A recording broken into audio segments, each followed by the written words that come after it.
Hey everybody, welcome to another Trippin with Todd podcast. Doing something different this time. Obviously, you could always watch my stories on YouTube at YouTube/TrippinWithTodd.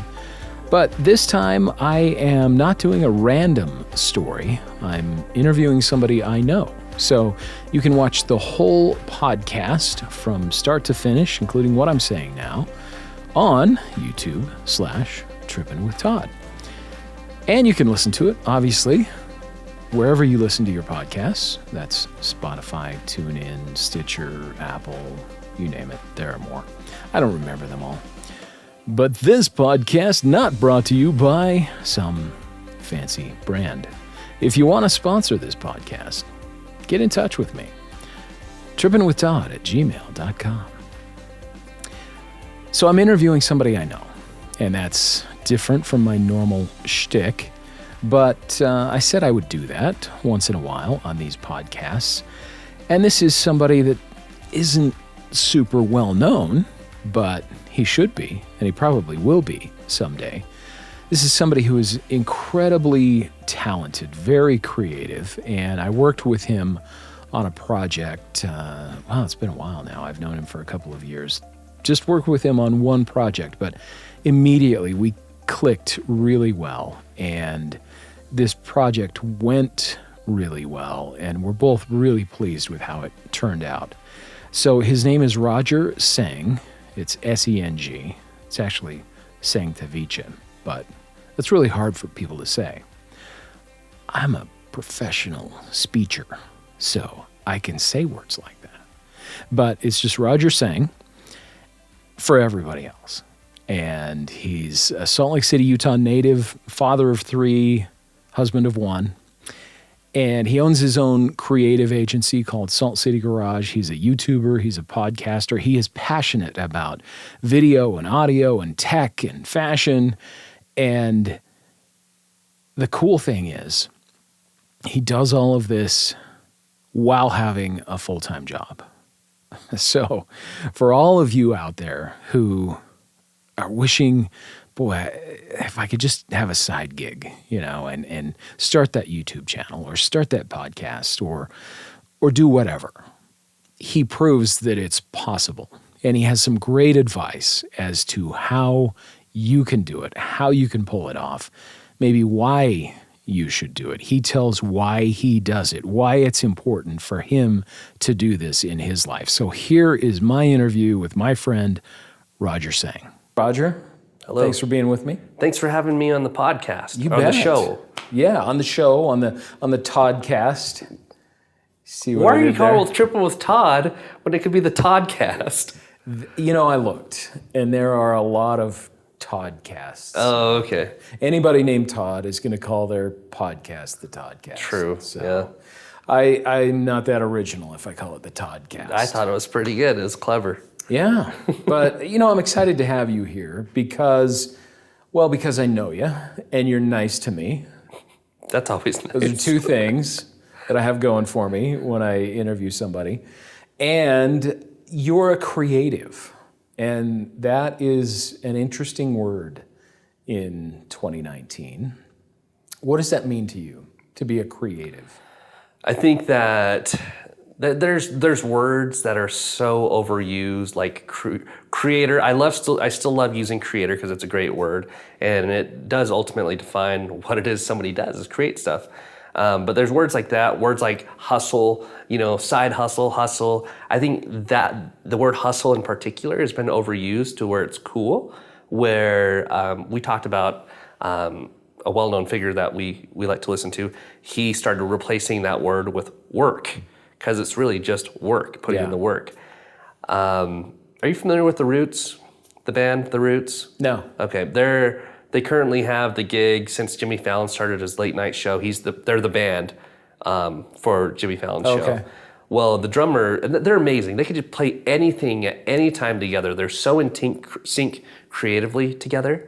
And Questlove, the drummer, kind of like the leader, he said this last year. He said, if you find yourself working on something you're passionate about, that you're willing to stay up and go to bed at 3:59 a.m. for and wake up at 4 a.m. for, that's your calling in life.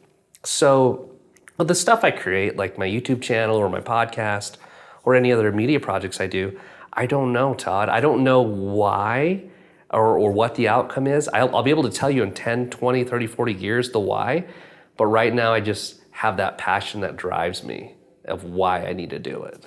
So. And you're willing to stay up till 3:59 a.m. Yeah, I'm busy. I work full time. I have a wife. I have 3 little kids that require a lot of attention. But yeah, I'm still willing to stay up past my bedtime or wake up before anybody else to get work done that I need to be fulfilled by.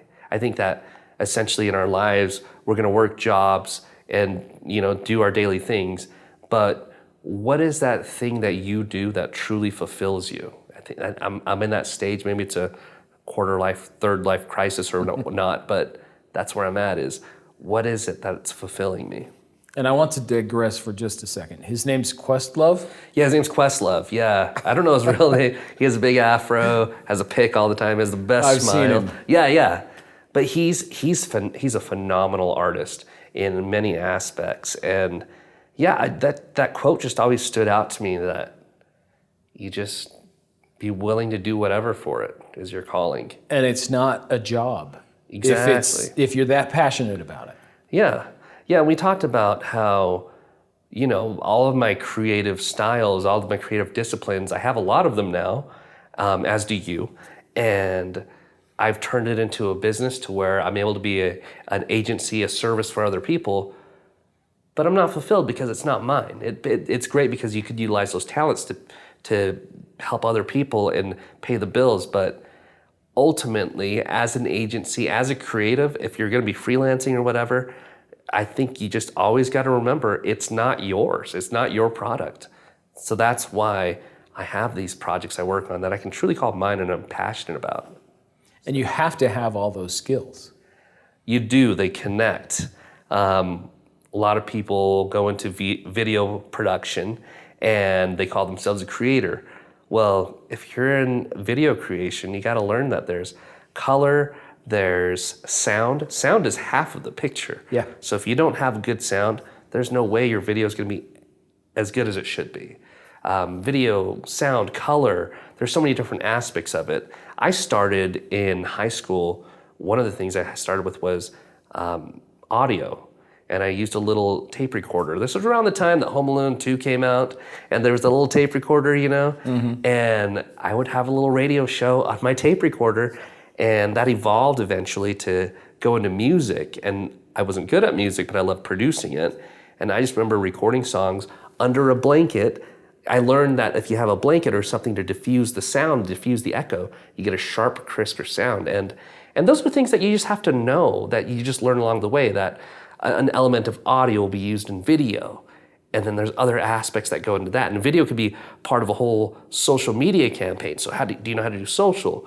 Well, where's that traffic going to go to from the social campaign? Is it a product on an e-commerce website? Well, where's your e-commerce website and what's the product? So it just all connects. And I'm not saying you have to do everything, but you have to understand how everything works. And still images. You have to understand what? Photoshop? Yeah, photo. That was another thing I got into. You're probably this person in your social circle as well, Todd. I'm the person in my social circle that does everything, and people wonder how I got there. Like, what are the steps that you took to get to where you're at in your career? Because I want to learn how. I got dumped a lot in college, and after every breakup, after going through the sorrows, I found a new hobby, a new interest to go into, and that's how I built my chops. So nothing takes the place of work. Nothing replaces the value of hard work. There's no shortcuts. When I'm working with people and they don't like what they're doing in the creative process, I remind them, you're not the client. This isn't your work. You're not going to be here forever, though. You're going to be somewhere else in 5 years, and this is the practice ground for you right now. This is your master class to learn how to do what it is you can do, so in 5 years from now, you're still not doing this. And if you don't like what you're doing, find something that you do like. Yeah, find something, if you don't like what you're doing, find something you do like and be willing to fail. Be willing to try new things and to fail because it's part of discovery. And we all have different talents and different abilities, and there's stuff that I can't do, and that's okay because it's stuff that you're great at. So Roger and I worked on a project, and it turned out to be a phenomenal finished product that you and I are both just really happy about. And we both have strengths and weaknesses that we were able to build on, and that turned into be a great final product that I couldn't have done myself, you couldn't have done yourself, but together we made it work. Yeah, I think it's important for when you start to discover new things, to try out different things, you learn what you're good at and what you're bad at. But it doesn't mean that what you're bad at, you have to be better at, is that you have to find other people with the strengths in your weaknesses and that your strengths are their weaknesses, and you work cohesively together to create something cool. One of the most important things that any creative out there should understand is that we're all freelancers, we're all trying to get jobs, we're all trying to get clients and stuff. But the most important thing to remember is that creativity itself is not a competition. We're not competing, but instead we should be collaborating. Creativity is merely collaboration. And is this what you always knew that you wanted to do?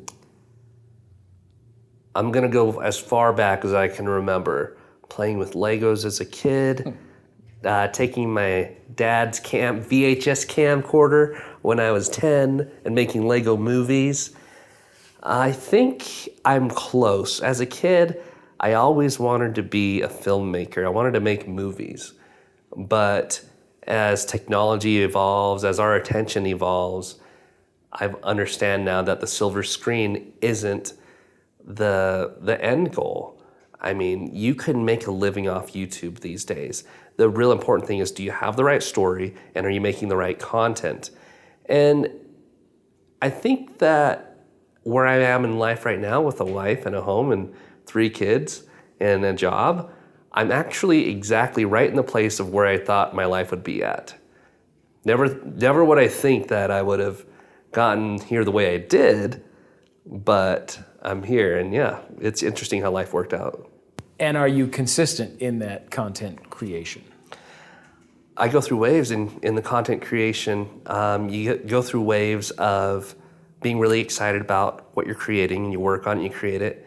You create, for example, 4 episodes of your podcast. I think the average number of a podcast life is 6 episodes. Wow. So I would say bulk create your podcast, record at least 8 or 10 episodes before you even release, because that momentum and fire will burn out. And it's just like exercise or working out. What's important is that you keep going. And as long as I'm consistent in things, yes, I've been pretty decent about it with the podcast so far. Well, that was more rhetorical than anything, but I'm glad you answered. Yeah. But I mean, that's a key for anybody, is being consistent, because you need to have the right story and you need to do all those other things, but you also need to be consistent, because there are a lot of YouTubers out there and podcasters that maybe aren't that great, but they are consistent. They are hitting it, and they're being successful because they are putting in the work. Yeah, I think of some of my favorite YouTubers, Matty Hapoja, Peter McKinnon, Potato Jet. There's a few good ones that I like watching because they always teach about video and creation. And sometimes it's a vlog where it's just a fun vlog. Sometimes it's a lesson. But there's the consistency that they produce a video every week, and I feel a connection. I feel like they become my friend. And that's the same thing when it comes to putting out a podcast or doing, like a YouTube channel, is that it's that consistency of your brand that people are gonna remember. They're not gonna remember that, if I vlogged every week and 8 weeks ago I ate a sandwich, nobody cares about that. But what they'll care about is that, are you coming back? Are you still producing stuff? A friend of mine that I've gotten to know, John Allred, a musician, it was interesting. He's coming back from Singapore right now. He just did a 6-month residency there, really cool. And he's been a musician since he moved to Utah back in 2004. He's in his latter end of his 30s now. And I remember a few years ago, I was talking about him to somebody, and they said, "Oh, he's still making music?" I'm like, yes. Like, you don't understand the passion. When somebody has passion about something, they're still going to be doing it no matter what. Yeah. And John's advice to me just last week, he said, you have to become your biggest champion. That is the best thing you could do for yourself as someone creating their own life for themselves, is that you have to be your own champion, because I look at it as anyone around you, your friends, we're friends, your friends around you, your family even, they're not always going to be standing by your side in the decision that you made. So it's important to you to make that decision. What are the hopes and dreams for the Roger Seng empire someday? I have a few. There was one that still lingers around, that I would love to own a media company someday. And I'm not talking about like a creative agency. That's what I do now. I'm talking about a media brand that has different channels of media, that creates shows, that creates audio shows, movies, news. That would be like the dream someday, because I love to create and I want to own these different channels to where I can help people tell their stories that way. But I think right now, honestly, I got my degree later on in life, about 7 years ago. And I'm finally entering that stage of life where I'm going to be able to use my degree. So that's what's next for me. I got a degree in UX design, user experience design for software. So I'm going to be focusing on that full time as my day job. But as I'm starting to finally go down that road and I'm really excited about it, the other side of me still wants to just create a brand of a YouTube channel and a podcast to where I could just make videos and talk about tech. I could talk about comics and movies, and I could talk to really interesting people. And that's what I love about you, is you've got this full-time job and you're doing all this cool creative stuff on the side, which is amazing, which shows the passion you have for it. Yeah, I'm tired. I don't know if you can see my eyes, but I am tired. But it drives me, it fulfills me. You can work a job, and I think the American dream is being able to provide for your family. Yeah. Like, that is the American dream. And it's not like I'm folding jeans or flipping burgers, which are still great things, but I'm actually working in something I want to do. And that's the American dream. And I'm still able to squeeze in the projects that help me feel fulfilled. This on my podcast, in an upcoming episode, I interviewed a friend of mine, and she said, she was really cool, she was really spiritual about it, that you think about the creator, our great creator. If you're religious, you know who I'm talking about. If you're not religious, you know who I'm talking about. But the creator, and he has the name, the creator. We have known that we're designed in his image. I've always thought of that as a physical thing. I have fingers, I have eyes, I have a head, I have legs, I can walk. I could do as the creator did because I was designed in his image. But he also created us to create. And that's amazing. We're always creating something, whether it be a meal, whether it be a video or a podcast or a DIY project. We're always creating because we were designed in the image of the creator to create. And that's important to me. So if he has unlimited abilities and capacity, then we should have unlimited creativity, right? Absolutely. Yeah. Yeah. Whoever said the sky's the limit had a limited personality. Yeah. Wow. So that's a great way of thinking about it. Yeah. So what do you want to plug? So current projects I'm working on right now is my YouTube channel. Go check that out. I recently passed 100 subscribers. Sweet. So I got that custom URL to Nice. youtube.com/Roger Seng. I'm going to try to push out some weekly content again. And his videos are beautiful, too. Thank you. I mean, they look so nice. Your production value is so great. And that's something that you don't see a ton of on YouTube. This guy knows how to shoot video. Yeah, it's a fine balance to get there. Is that what we talked about? Is I'm the content side, the storytelling side behind it, I'm still weak on, but I'm excited to get stronger on. Production side, I'm fine, and I think that's a fine balance there. But yeah, so check out the YouTube channel. Also, I have this new podcast called Crossing Paths with Roger Seng, and you can find it at crossingpathspodcast.com or any of the podcast stores. And my other podcast, Dudes from Utah, I'm a co-host on, and we just wrapped up season 1, and we're going to be picking up season 2 soon. That's called Dudes from Utah. It's a fun podcast. So there's a couple of projects there, as well as, my Instagram. That's probably where you can reach me the most, is instagram.com/Roger Seng, and I love photos. That's the problem, Todd, is that I love creativity. I don't know where to stop. Yeah, well, and that's another thing you do so well, is take beautiful photos. Thank you. I'm jealous. I'm jealous of your creativity. You have the skills. I've seen it, Todd. Well, not like you. Not like I can do what I do well, and you do what you do well, and if everybody does what they do well, then the world is a great place. Well, that's what makes us individuals. Yeah. That's what's special about everybody. Yeah, and we can all be different in our own amazing way, right? Absolutely. Yeah. Thanks so much for being here. Yeah, thank you. It's been fun. It was so nice to reconnect with Roger. It's been a little while. And just to hear his passion, that energizes me to get out there and do things for my YouTube channel, for my podcast, obviously, because I interviewed him. And just to hear why he does that is just a need that he has. And he is going to be somebody who is incredibly successful because, yeah, it's work and he's tired, but he's a guy who will go to bed at 3:59 a.m. and wake up at 4 a.m. It's probably not advisable. Your doctor's not going to say that's okay to get 1 minute of sleep, but there are times when you have to do that. In my industry, I've had those all-nighters. You've got to get this edit done and turn it into the network. So, yeah, I've had those nights. He's had those nights, and you get it done because you have to, but you get it done because you're passionate about it and you love it, and it's not work to you. It's fun. It's amazing. You're creating, and it's this creative process.